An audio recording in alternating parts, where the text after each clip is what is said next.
23. Olha só que dia lindo! Ah, não, era engano. Foi só mais uma mentira. Jason demorou para responder. Ele tirou o paletó que guardou no armário, desatou a gravata e a pendurou em um gancho na parede. Aquela cena me lembrou o meu velho amigo Fred Rogers, apresentador de programas infantis. Ele irradiava a mesma calma e concentração ao pendurar suas roupas de trabalho. Fred sempre me deixava dormir no sofá dele depois de um dia difícil como o deus da poesia. Ele me oferecia biscoitos e leite e cantava até eu me sentir melhor. Minha favorita era It's You I Like. Ah, como aquele mortal fazia falta. Depois de todos aqueles procedimentos, Jason prendeu a Gladys na cintura. De óculos, camisa social, calça, mocassins e espada, ele parecia menos o Sr. Rogers e mais um advogado armado. Por que você acha que estou escondendo alguma coisa? Ora, por favor, não tente enrolar, ainda mais quando o assunto é profecia, como o deus das profecias e da enrolação. Jason soltou um suspiro, então dobrou as mangas da camisa, revelando a tatuagem romana na parte interna do antebraço, o emblema de raio do nosso pai. Primeiro, não foi bem uma profecia. Parecia mais as perguntas de um jogo de perguntas e respostas da TV. Sim, é assim que a Hierófila profetiza. E você sabe como são as profecias. Podem ser difíceis de interpretar, mesmo se o oráculo for simpático. Jason. Ah, está bem. Ah, Sibila disse. Ela disse que se Piper e eu fomos atrás do Imperador, um de nós vai morrer. Morrer.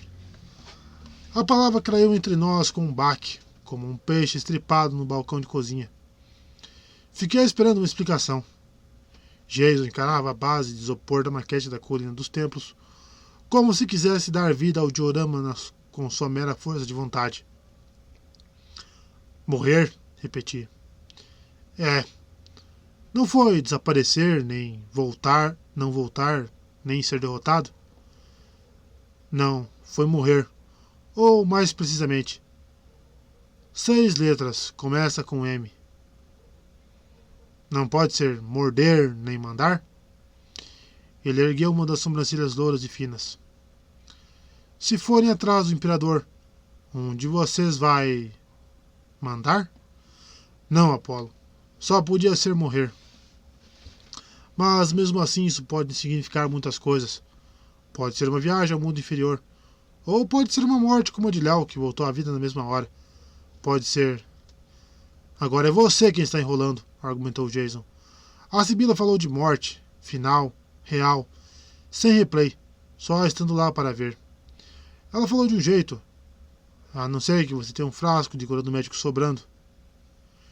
Jason sabia muito bem que eu não tinha nada disso. Só meu filho Esculápio, deus da medicina, é que tinha acesso à cura do médico que trouxera Léo Valdez de volta à vida. E como Esculápio queria evitar uma guerra contra a Hades, era raro distribuir amostras. Raro, tipo, nunca. Léo foi o primeiro sortudo em 4.000 anos e provavelmente seria o último.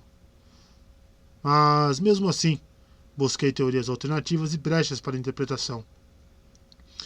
Eu nunca gostava nem de pensar em morte permanente.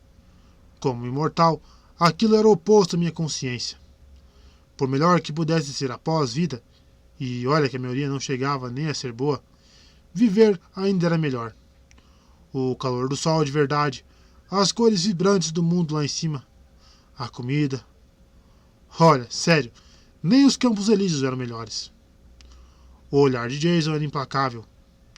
Tive a impressão de que, naquelas semanas desde de sua conversa com Herófila, ele já tinha imaginado todos os possíveis cenários. Jason já não estava mais barganhando com aquela profecia. Tinha passado ao estágio da aceitação da morte.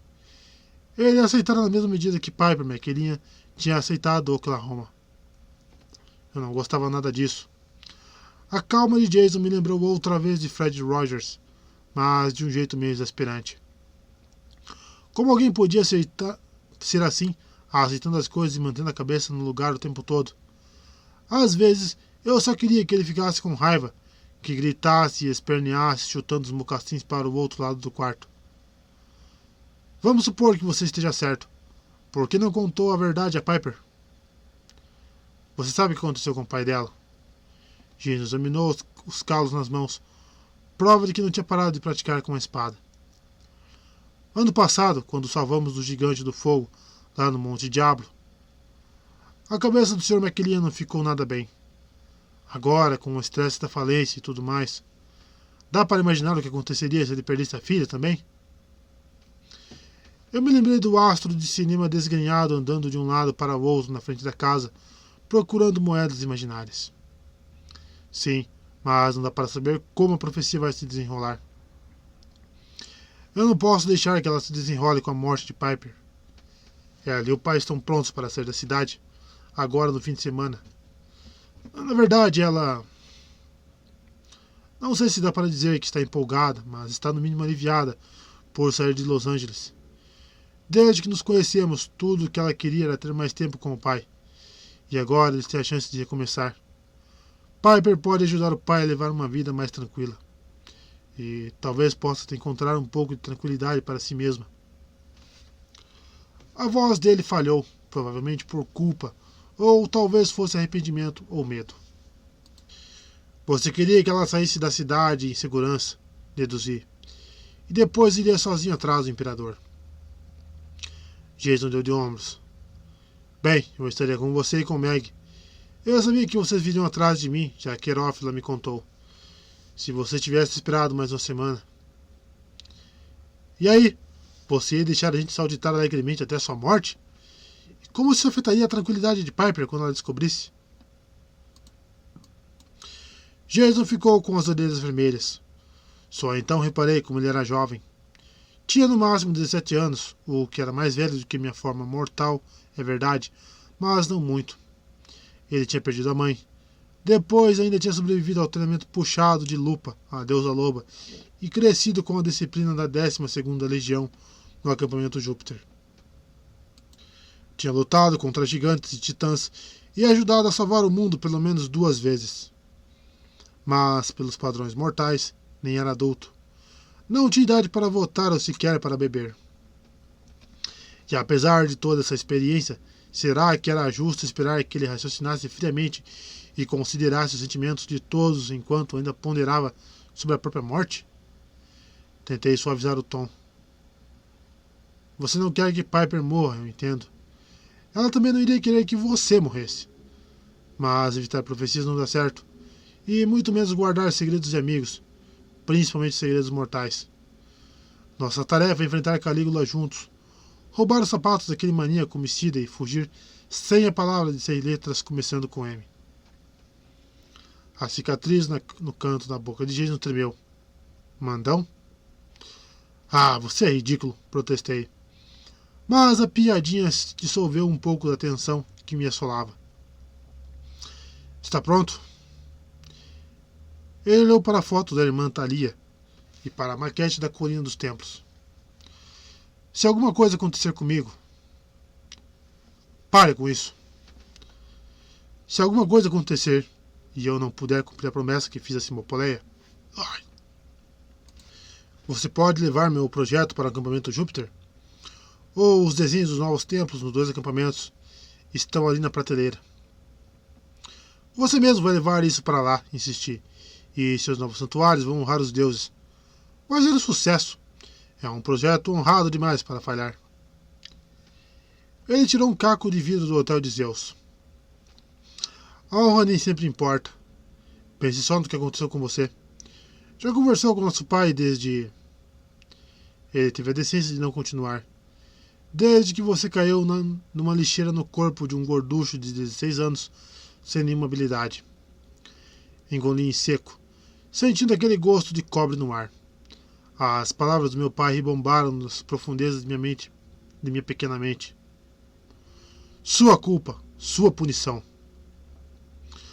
Zeus não fala comigo desde que me tornei mortal, e minha memória do que aconteceu antes disso é muito confusa. Eu me lembro da batalha do verão passado lá no Parthenon, e me lembro de Zeus jogando um raio em mim. Depois disso, não há nada até eu acordar caindo no céu em janeiro. Nada. Sei como é isso de perder 6 meses da sua vida. Ele me encarou com um olhar sofrido. Me desculpe por não ter conseguido ajudar mais. Como assim? O que mais você poderia ter feito? Lá no Parthenon. Tentei conversar com Zeus. Falei que era errado punir você, mas o pai não quis ouvir. Fiquei olhando para ele sem entender, sentindo o que restava da minha eloquência natural entalada na garganta. Jason Grace tinha feito o quê? Zeus tinha muitos filhos, ou seja, eu tinha muito meus irmãos e minhas irmãs. Mas, com exceção de minha irmã gêmea Artemis, eu nunca tinha me sentido próximo de nenhum outro filho de Zeus. E nunca nenhum irmão tinha me defendido para o nosso pai. Aliás, era mais provável que meus irmãos olimpianos tentassem escapar da fúria de Zeus me acusando aos berros. Foi Apolo! E aquele jovem semideus tinha me defendido. Seu menor motivo para isso, aliás. Ele mal me conhecia, mas arriscou a própria vida e enfrentou a fúria de Zeus. Meu primeiro instinto foi gritar: Você é doido! Por sorte, logo surgiram palavras mais apropriadas. Obrigado. Jason me segurou pelos ombros, não com raiva, nem mesmo com agressividade. Foi mais de um jeito meio fraternal. Quero que você me prometa uma coisa. Aconteça o que acontecer. Quando voltar para o Olimpo, quando voltar a ser Deus, quero que você se lembre. Não esqueça como é ser humano. Algumas semanas antes eu teria rido com deboche. Por que eu iria querer me lembrar disso? No máximo, se eu tivesse sorte de recuperar meu trono divino, a memória da experiência horrenda seria como um filme de terror ruim que finalmente havia terminado. Eu sairia do cinema pensando: ufa, ainda bem que acabou. Mas, depois de tudo pelo que passei na Terra, eu tinha uma ideia do que Jason queria dizer. A experiência me ensinou muito sobre a fragilidade e a força dos humanos, e, sendo mortal, eu me sentia diferente em relação a eles. Aquilo, no mínimo, me serviria de inspiração para uma nova música. Mas fiquei relutante em prometer qualquer coisa até, porque eu já estava vivendo sob a maldição de uma promessa quebrada. Lá no acampamento Meio Sangue, eu me precipitei e jurei pelo vestígio que não usaria minhas habilidades de arqueria e de música até voltar a ser Deus. Mas logo quebrei essa promessa e, desde então, minhas habilidades estavam se deteriorando. E eu tinha certeza de que o espírito vingativo do vestígio ainda não estava satisfeito. Naquele momento, eu quase conseguia sentir a Dríade me olhando de cara feia lá do mundo inferior, como quem diz: que direito você tem de prometer o que quer que seja, seu quebrador de promessas? Mas qual seria a alternativa? Era o mínimo que eu podia fazer por aquele mortal tão corajoso que me defendeu mesmo quando ninguém mais ousou estender a mão para mim. Eu prometo. Vou me esforçar ao máximo para lembrar dessa experiência humana. Mas você precisa prometer que vai contar a verdade sobre a profecia para Piper. Jason deu um tapinha em meus ombros. Combinado. Falando nelas, as garotas devem estar esperando. Só mais uma coisa, pedi, falando sem pensar. É sobre Piper. É que vocês dois parecem um casal tão legal, tão saudável. Você quer mesmo... Você terminou para que ficasse mais fácil para ela ir embora de Los Angeles? Jason me encarou com seus olhos azuis. Ela disse isso? Não. Mas Mary pareceu tão... chateada com você. Jason refletiu. Mary pode me culpar à vontade, não ligo. Acho que é até melhor. Então não é verdade? Notei certa tristeza no olhar de Jason, quase como uma lufada de fumaça, ofuscando o céu azul por alguns instantes. Eu me lembrei de Medea dizendo: a verdade foi o suficiente para destruir o pobre Jason Grace. Foi a Piper que terminou comigo, explicou baixinho. Já faz meses, muito antes do labirinto de fogo. Bem, vamos logo. Vamos encontrar Calígula.